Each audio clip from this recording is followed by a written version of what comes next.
4 अक्टूबर 1964 east Berlin. एक border guard चलते चलते रुक जाता है।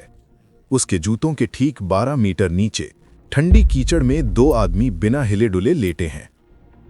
उन्होंने अपनी सांसें रोक रखी हैं।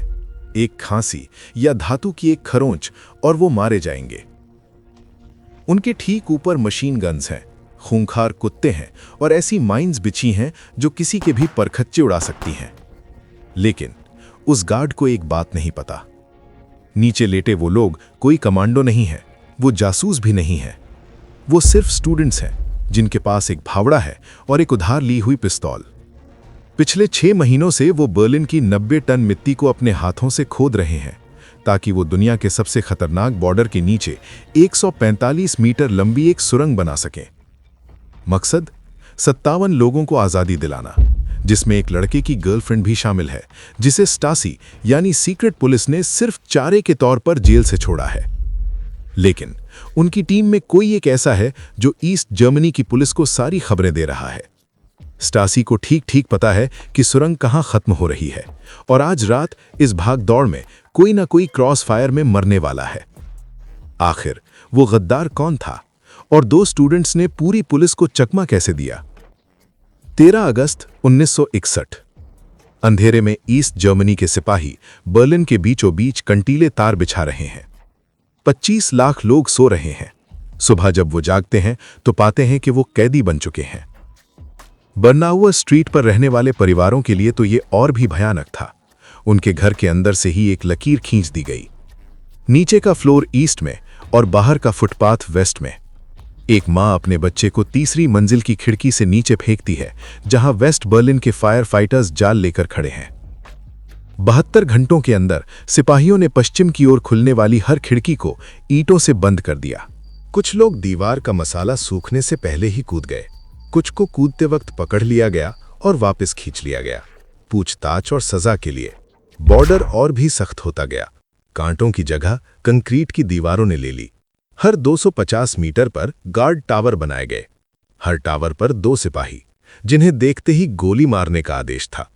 नदी में तैरने वालों को पकड़ने के लिए पानी के अंदर हुक लगा दिए गए और रेत में ऐसी बंदूकें छिपाई गईं जो तार हिलते ही अपने आप गोली चला देती थीं।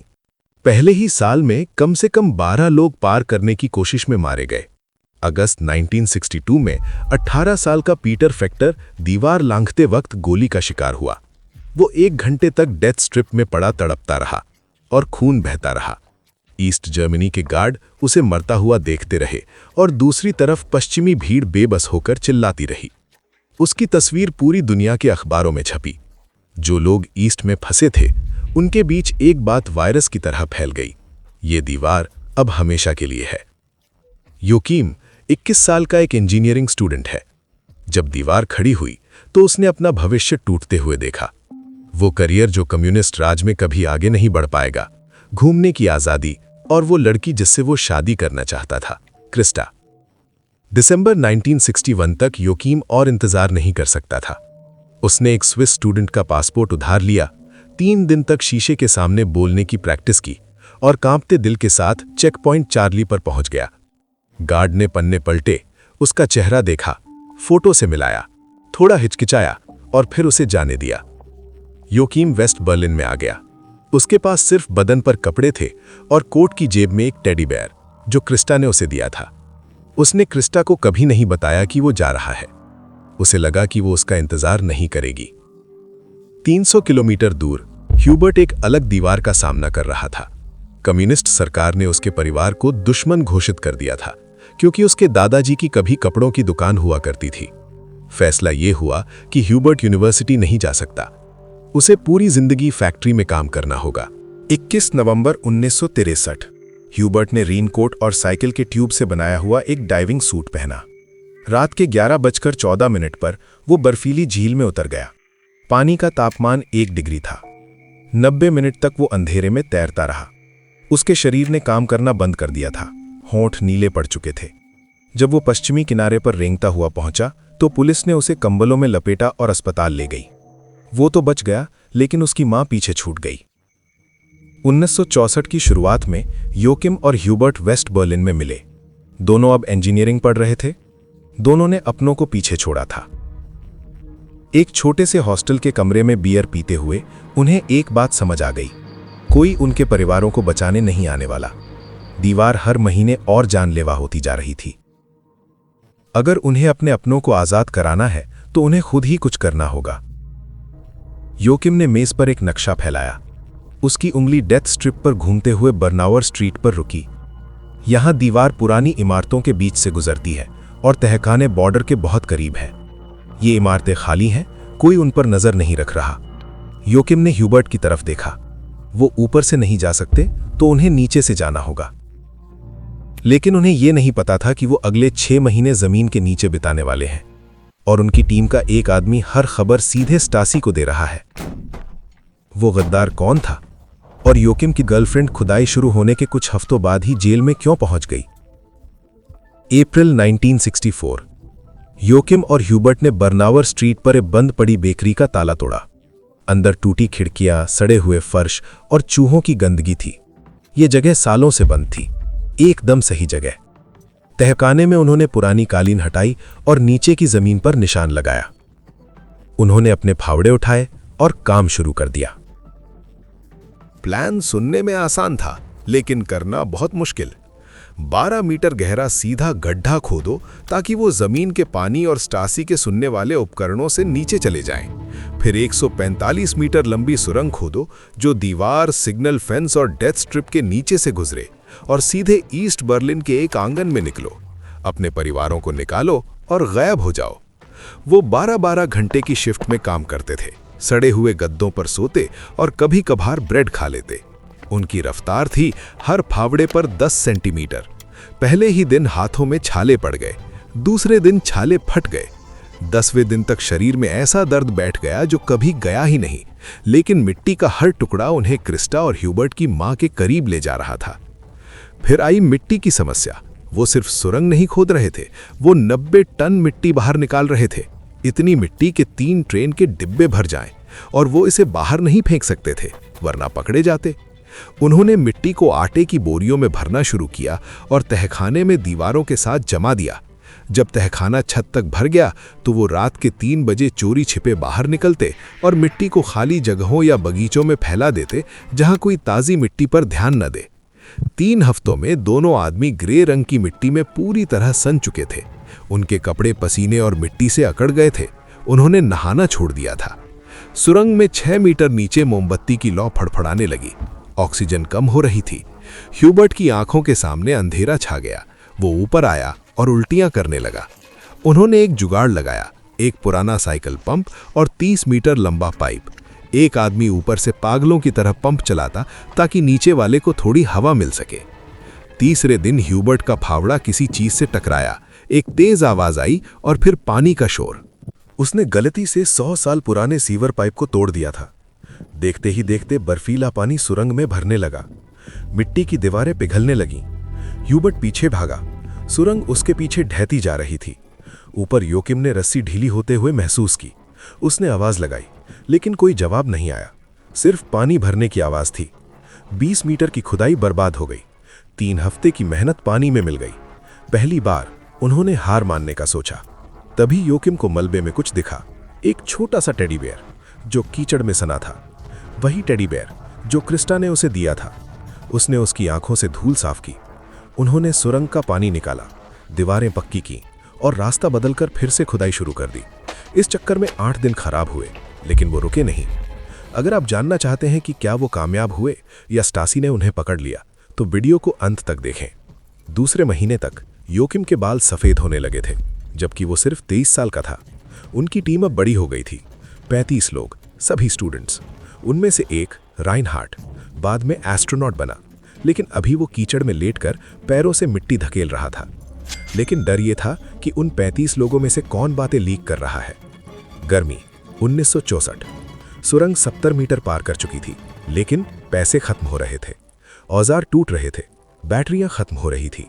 योकिम और ह्यूबर्ट ने अपना सब कुछ गिरवी रख दिया था। वो दाने दाने को मोहताज थे। तभी एक जर्मन मैगजीन स्टर्न ने उन्हें एक ऑफर दिया।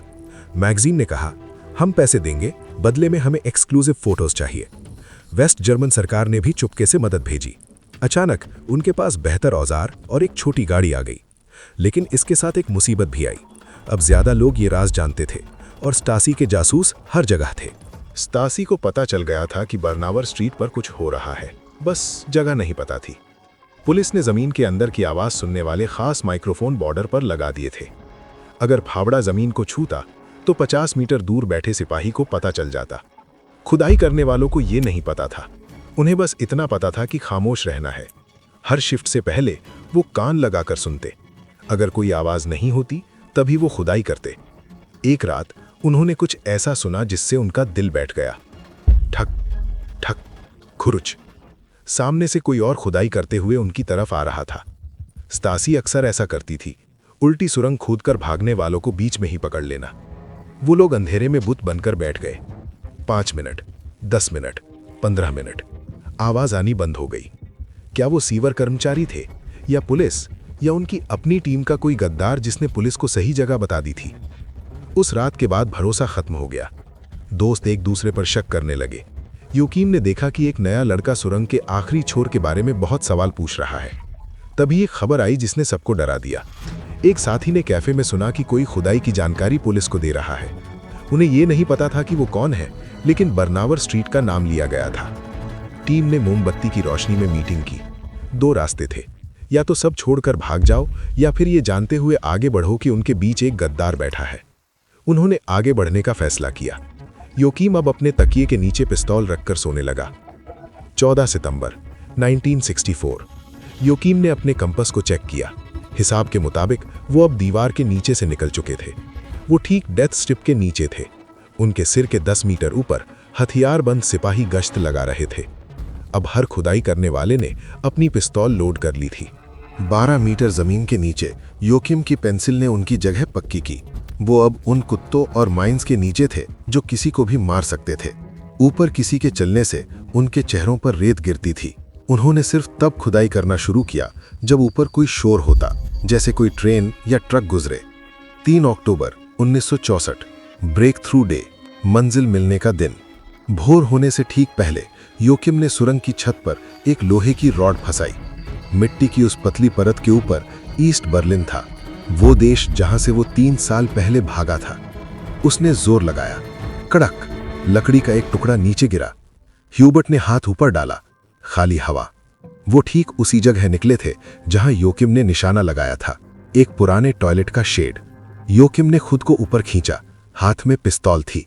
उसने दरवाजा खोला। सब शांत था, कोई गार्ड नहीं। पिछले कुछ हफ्तों में कोड वर्ड में लोगों तक मैसेज पहुंचाए गए थे। आधी रात को आ जाओ, पासवर्ड बोलो टोक्यो, मदद तैयार मिलेगी। अब योकीम इंतजार कर रहा था। पहली रिफ्यूजी आई, उसकी एक पुरानी दोस्त। वो इतना कांप रही थी कि बोल भी नहीं पा रही थी। योकीम ने उसे गड्ढे की तरफ भेजा। वो अंधेरे में कूदी और 145 मीटर रेंग कर आजादी की तरफ बढ़ी। 2 रातों में 57 लोग उस आंगन से गुजरे। पति अपनी पत्नियों से मिले जिनसे वो 3 साल से नहीं मिले थे। माता पिता अपने बच्चों को गले लगाकर रो रहे थे, उनकी खुशबू को याद कर रहे थे जिसे वो लगभग भूल चुके थे। एक 75 साल की बुजुर्ग महिला इतनी कमजोर थी कि उन्हें उठाकर गड्ढे में उतारना पड़ा। ह्यूबर्ट पूरी सुरंग में उनके साथ रेंगता रहा, उन्हें हिम्मत देता रहा। उस बूढ़ी औरत को पार करने में 45 मिनट लगे। जब वो वेस्ट साइड में बाहर निकली तो उनकी आंखों में आंसू थे। 3 साल में पहली बार वो आजाद थीं। लेकिन दूसरी रात कुछ बदल गया। 2 जवान लड़के उस शेड की तरफ आए। उन्होंने कहा कि उन्हें मैसेज मिला है, लेकिन वो बहुत शांत थे। कोई घबराहट नहीं, कोई आंसू नहीं। एक ने कहा कि वो अपने दोस्त को बुलाकर लाता है और वो सड़क की तरफ भागा। योकीम का खून जम गया। वो रिफ्यूजी नहीं थे, वो स्टासी के अफसर थे। लिस्ट में शामिल कोई आदमी मुखबिर था। पुलिस को सुरंग के बारे में पता था, वो बस ज्यादा लोगों को एक साथ पकड़ने का इंतजार कर रही थी। योकीम ने सुरंग में नीचे चिल्लाया, स्टासी भागो। 2 बॉर्डर गार्ड आंगन में घुस आए। उनकी बंदूकें तनी हुई थीं। योकीम ने 2 बार फायर किया। एक गार्ड जिसका नाम ईगॉन शुल्ट्ज था, वो चिल्लाया और गिर गया। दूसरे गार्ड ने भी गोली चलाई। अंधेरे में गोलियों की बौछार होने लगी। इसी अफरा तफरी में शुल्ट्ज को फिर से गोली लगी, इस बार उसके अपने ही साथी की बंदूक से। योकीम ने इंतजार नहीं किया, वो सुरंग में कूद गया। टीम के बाकी लोगों ने सुरंग का रास्ता पीछे से गिरा दिया ताकि कोई पीछा ना कर सके। कुछ मिनट बाद योकिम वेस्ट साइड में बाहर निकला। वो कीचड़ में सना था और कांप रहा था। बेकरी के बेसमेंट में 57 लोग एक दूसरे से चिपके खड़े थे। हवा में पसीने, मिट्टी और आंसुओं की गंध थी। ह्यूबर्ट ने अपनी मां को देखा। वो 11 महीने बाद अपने बेटे से मिली थी।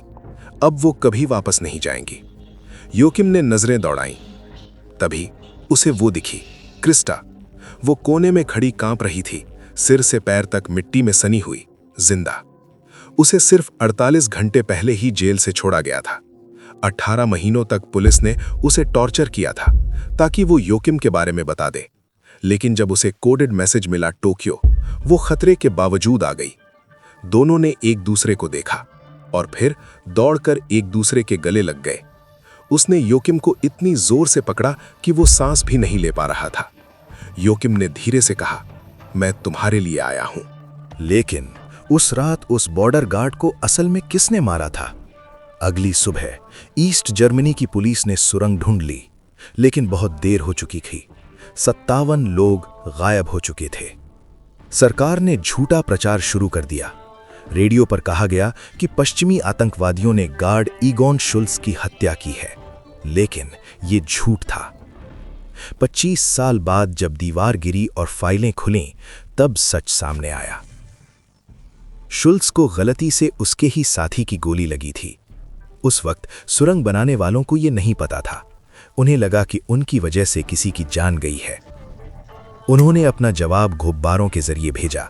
हजारों पर्चे हवा में ईस्ट बर्लिन की तरफ उड़ाए गए, जिन पर लिखा था, असली कातिल वो सिस्टम है जिसने ये दीवार बनाई है। योकिम और क्रिस्टा ने उसी साल शादी कर ली। ह्यूबर्ट ने अपनी इंजीनियरिंग पूरी की। रेनहार्ड फ्यूरर, जो मिट्टी धकेल रहा था, बाद में अंतरिक्ष में जाने वाला दूसरा जर्मन बना। और योकिम, उसने बाद में इंग्लैंड और फ्रांस के बीच समुद्र के नीचे बनने वाली टनल पर इंजीनियर के तौर पर काम किया। इस बार भागने के लिए नहीं, बल्कि लोगों को जोड़ने के लिए। टनल 57 बर्लिन दीवार के इतिहास की सबसे सफल सुरंग रही। दीवार 28 साल तक रही और जितने भी लोग सुरंगों से भागे, उनमें से लगभग 20% लोग इसी एक सुरंग से निकले थे। स्टासी कभी उस गद्दार को नहीं ढूंढ पाई, या शायद उन्होंने फाइलें मिटा दी। 9 नवंबर 1979 को बर्लिन की दीवार गिरा दी गई। योकिम और ह्यूबर्ट, जो अब बूढ़े हो चुके थे, उन्होंने अपनी जवानी की उस कारनामे को याद किया। उनकी सुरंग तो भर दी गई थी, लेकिन उसका सबक हमेशा जिंदा रहा कि दुनिया का सबसे खतरनाक बॉर्डर भी 2 लड़कों और एक फावड़े को नहीं रोक पाया। अगर आपको ये कहानी पसंद आई तो सब्सक्राइब जरूर करें।